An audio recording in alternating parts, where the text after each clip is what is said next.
This call is now being recorded. Hello. Yes, this is Darnell Ismail. This is Darnell Ishmael. Who am I speaking? My name is Thaddeus Hill. I'm calling from Cooper Street Correctional Facility. Thaddeus Hill. Thank you for calling. Appreciate you accepting.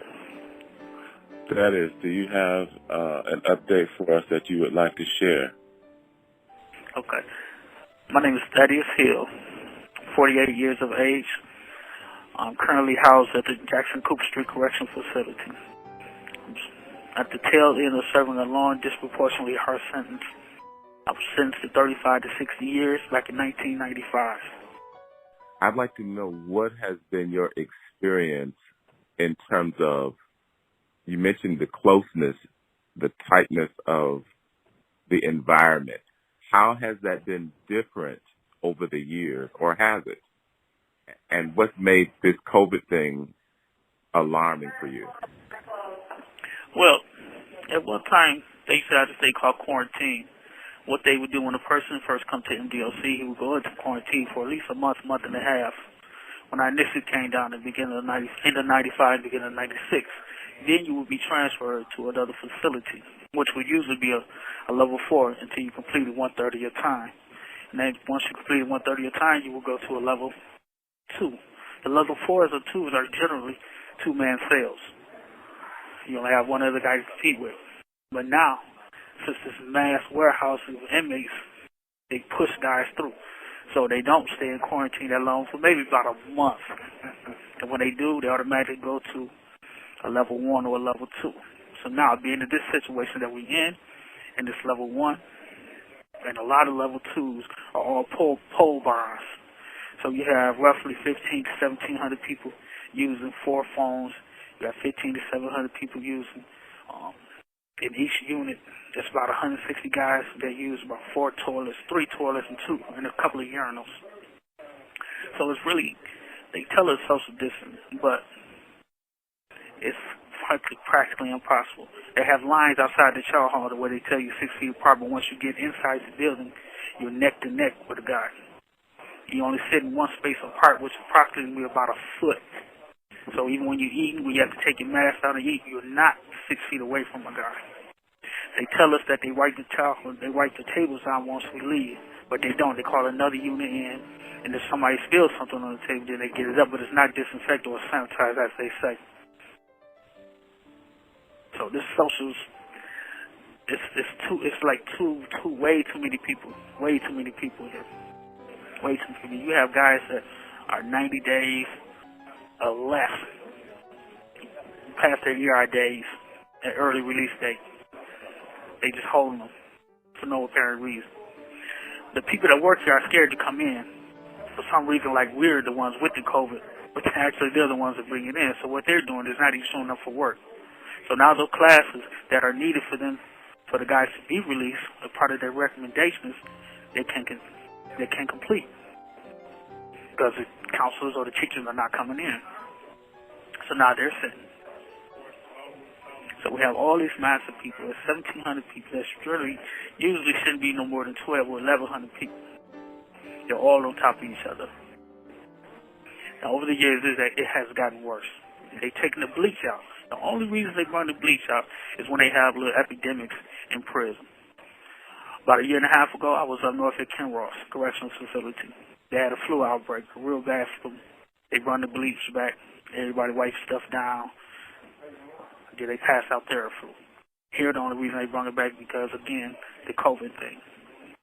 We haven't had any outbreaks here, which is good. But at the same time, if we did, it would be hard. It would be like Lakeland or Parnell, which is across the street, because we're just too close together. You mentioned a couple things. I'll try to be quick about that. 1,700 people using how many sinks and urinals? Well, you have 160 people in each unit. So you have 4 bathrooms. We have 2 bathrooms. We have 4 stalls in each bathroom, 3 or 4 urinals. So you got 100. You divide that up. So you got 80 people on one side, 80 people on the other side, using 4 toilets. Now the guys, they have a thing about being so close to people anyway, even though they're stalls. So actually we're only using 2 toilets and 2 urinals. Because guys had their little conflicts and things and whatnot. So you got to divide it up with 80 people on each side. There's 160 people in each unit. It's kind of hard not to catch anything. Usually when somebody catch a cold in here, 2 or 3 people in his cube is going to catch a cold. It's just how it goes. So you get about 50, 60 people at one time with a cold at any given time. So do I understand that the cultural practice is that if there are 4 urinals together on a wall, you're not going to use the one right directly next. You're going to skip one. That Yes, there's sir. space. That is correct. That is correct. And that's not taken into consideration in the design and the facilitating of these. I see. Are there other places where that kind of thought happens? Oh, yes, sir. Yes, sir. That's pretty much, like I said, I've been out 25 years straight. I haven't been home, so I've seen this pretty much everywhere you go. Like in smaller, like in where there's cells or 2-man cells, they generally only have 2 urinals and 2 toilets. There's no wall. So what it is, a little partition. They have 1 urinal, then they have a partition, they have 2 sinks, and then they have 2 toilets back to back behind each other with a wall in between them. So there's nothing covering. So people usually wait till one guy to get up, or if he just bursts, then both guys will sit down, but they're back to back. Like across the street at Cotton is like that. They got 1 shower, 2 toilets, 1 urinal, and 2 or 3 sinks. It's a general practice everywhere in the prison system that you go to. But when you and that is a practice. Why is that a practice? Mass housing, because you have so many people. You have so many people in these isolated areas. So many people, so they have to do it like that because they, like I said, they're not letting anybody go. With this truth and sentencing, it makes it crams everybody in the sardines. When I hear you say that, when I hear you speak about that, it sounds like to me that, and I could be wrong, but it sounds like that practice is done in order to maintain some level of humanity, some level of decency, some level of privacy, some level of individuality. No, they take all of that away from you. It's very inhumane. You're forced to deal with a situation that in normal settings you would not deal with. I mean, even if you went to a gym in society, you have at least some form of privacy, at least some form of where you can isolate yourself from. Here it's nothing like that. Nothing like that. But like I say, in the state of Michigan, you're doing 110% of your minimum. So it's going to be overcrowded. It's going to be influx of people in one area at one time. It's just the numbers. It's just a numbers game. That's pretty much what they plan. I get credits, what they call disciplinary credits, but that's 2 months off every year. So if I'm doing 30 years, I'm getting like a total of about 6 years off. So I end up doing 29 years. So I got 29 years. You got other people doing the same thing. You got all these people at one time. It's just bad. And there's no program. They have program. Yes, sir. I'd like to get your thought on this. I sent out a JPEG. My thought is that the people on the outside, somewhere in the boardroom, have already decided that based on the numbers, based on the science, based on the probability, this many people will probably get infected. This many people will probably die if they have these underlying conditions. This many people will probably recover. Some will have some ailments, some won't. I think someone's already ran the numbers on this, and they're willing to roll the dice and allow it to play out in a certain kind of way because everybody who is there represents a part of their budget. Yes, sir. That is correct. We actually just came out with an executive order from the governor to whereas we get our disciplinary, we can get them restored, meaning the ones that was forfeited and taken away.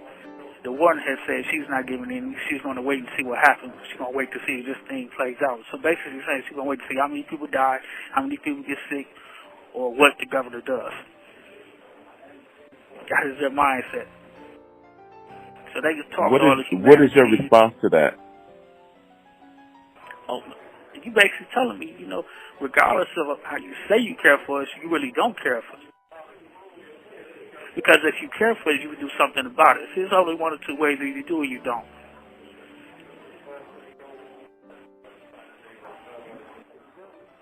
So if I use the analogy that the house is burning, do we get the people out or do we let them perish? The house is burning. No, let's get some of the people out. Just get the people on the first floor. Do we get all the people out? Do we get the man on the third floor who we have to carry down the stairs? What is your thought on the house burning? Or no, maybe the house is not burning yet. Let's see how much it burns. What's your thought on that? Their analogy is who's in the house. The people that are in the house, are they worth saving? And this is what we have to look at. Because you have non-violent offenders that are here, and they still not letting them go, that are past their earliest release date. So it's not even about, okay, which one. It's about the people, they don't care. They're going we just going to see what happens. It's just going to stop. It may rain, or they'll pull it out themselves. But they just don't sit back and watch. And that is exactly what's happening. We probably only have a few more moments on this call. Number one, is there an urgent message that you would like to get out to the public today? And number two, is there a message that you would want to give to your friends and family and loved ones? Yes, sir, I definitely would. I would employ everybody to vote. Anything that deals with prison, take notice of. The truth in sentences, disciplinary credits. Regardless of what you may feel about the people in here, there are a lot of good people in here that's dying. There's a lot of good people here that are just wasting away, that have good potential, have a lot of potential, that want to change, that have changed and be better. But we as a people, we have to get past what the governor, what the politicians and things are telling us. We have to get by those. They're saving the budget. They got a $2 million budget. Specifically designed for You have 1 minute remaining. And people, and all the change we're going to see is a change that we make. So I'm for you, check on your loved ones. Check on the people that you care about, the people that you know, and get involved in this. Because it's not only hurting us, it's hurting you as well. Whether directly or indirectly, you are being hurt with it as well.